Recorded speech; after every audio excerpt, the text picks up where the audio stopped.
This is Vedic Astrology, bringing you Vedic Astrology from videos and short and brief synopsis of views and issues. Today I am dealing with the Krittika Nakshatra, and this is one of the 27 nakshatras that we deal with in Vedic Astrology. I welcome you to jump in and journey with me to have a brighter day with Vedic Astrology to guide you over the sea of life. The symbol for Krittika Nakshatra is a knife or blade, and this is something cutting. It represents the penetration power of Krittika, where Krittika Nakshatra can get through anything. It is also a Shipra Nakshatra, mixed nakshatra, one of the two nakshatras that are of this nature. And Krittika Nakshatra creates and destroys. It creates things by we associate cooking and feeding and the fires of the sacrificial homers and hawans that we do. It destroys by separating us from what is mental and emotionally not good for us in this life. A flame of any type is also used as an essence of Krittika Nakshatra. The name Krittika itself, when translated, means the cutter, and the symbol resembles a sharp object. Thus, it can be said that the star possesses both a creative and destructive nature. Lord Agni is the Hindu god of fire that is associated with the Krittika Nakshatra. He is regarded as a friend and protector of humanity in particular. He safeguards the home. Various forms of fire are associated with Agni and include the sun, lightning, comet, sacrificial fires, domestic fires, the fire of the funeral pyre, and the digestive fire which is within all humans. Agni knows the thoughts of all people and is a witness to all important action. Hence the use of fire in many important Hindu ceremonies such as marriages. And fire for us destroys and cleanses. We want to burn away this garbage in our yards, in our backyards. Some trees or debris may have come through from a storm, or that we are clearing our agricultural land, and we use fire to cleanse it, to burn it away. We also use fire to destroy. We don't want something around us, it's bothering us. We use the fire. And in that respect, when we sit down to do a personal havan, what it is we want something to change in our lives, whether it is through destruction or creation or cleansing. And this is what Agni does for us, and in Krittika Nakshatra, Lord Agni is the deity that will guide us and give us the energies. And Lord Agni appears in all forms, and obviously in Hindu texts there are a lot of stories about Lord Agni, and one of them is where he is dismembered, and that the body and each part of him becomes something that we use in the fire as sacrificial, as some item that we need to pray with, so that his form and his body and his essence are all with us and always with us, because it is so important. A fire is so important in the prayer and meditation and yoga and sacrifices that we make in Vedic astrology through Hinduism as the religion. The padas in Krittika Nakshatra obviously starts with Dharma, Artha, Kama and Moksha. It remains the same for all nakshatras, but the Dharma pada for Krittika falls in the Sagittarius Navamsh, and it's Pushkara. And then we have Artha, Kama and Moksha.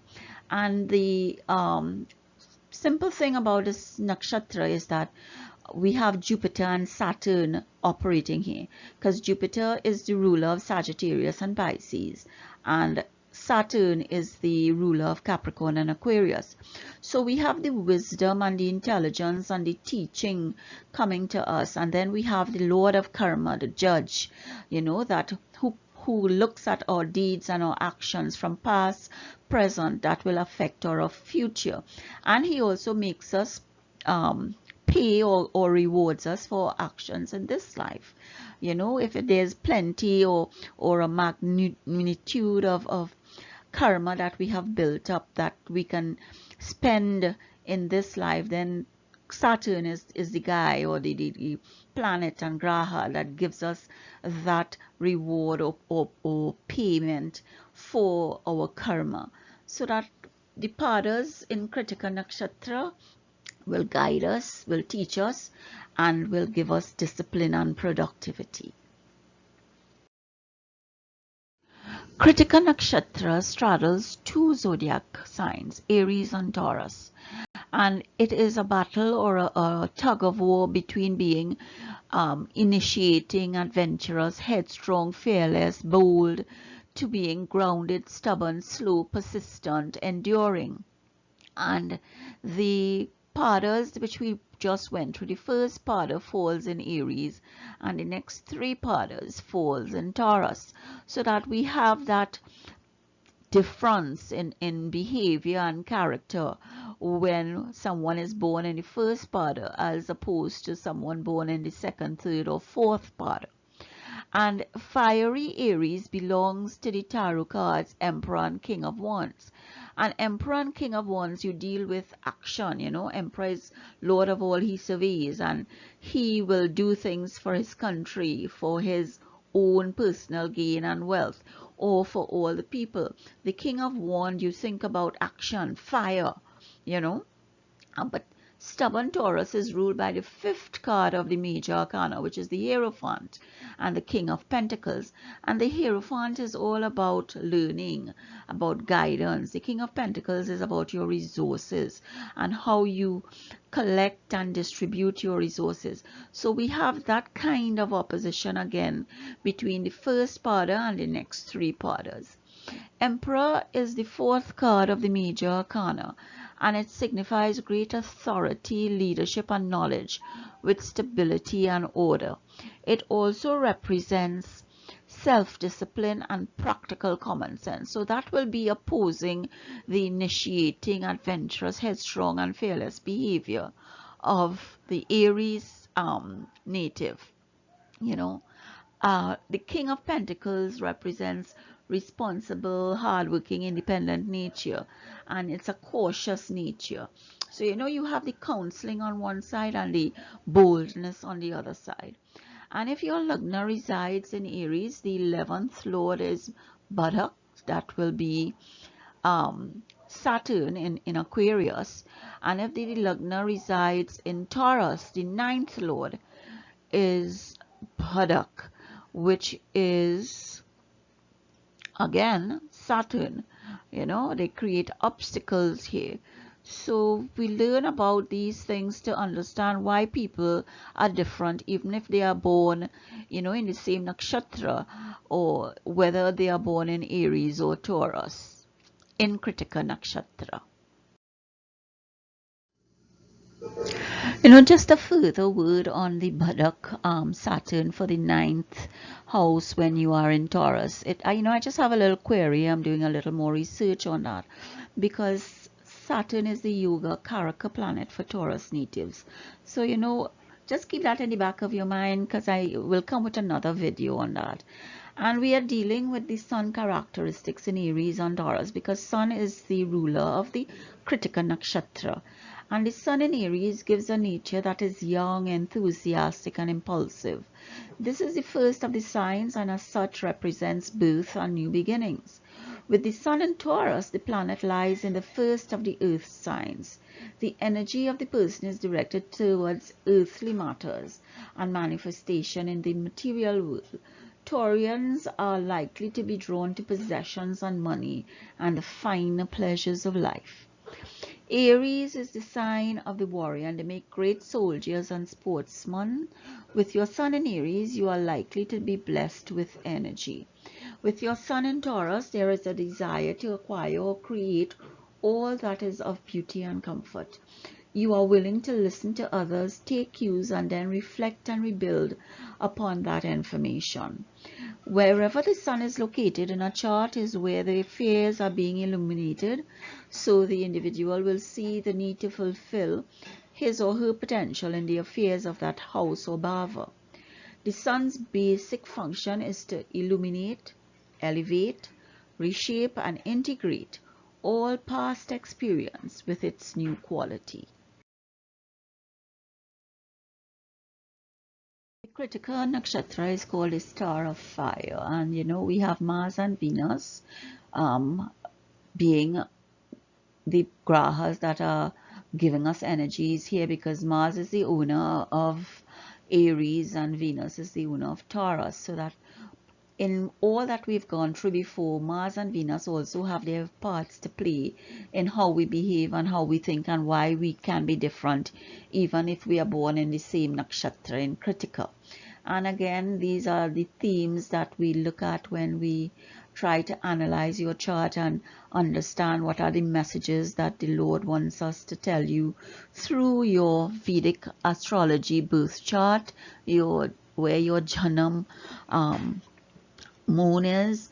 And at the end of the day, it's not an easy task. It is a Herculean task, but it gives you an insight. It gives you the potential to understand yourself and understand why you behave and why things are happening to you and not to others. It takes away the blame game from you and it gives you an ease. You understand certain things and why there is karma from your ancestors or karma that you have created that will affect the rewards that you get in this life. And we are always dealing with the Vishnu avatars in the zodiac, because remember, the 12 zodiac signs are called the limbs of Vishnu. And in the Krittika Nakshatra, the ruler there is Sun, as I've spoken to before, and the avatar that is associated with Sun is Lord Ram.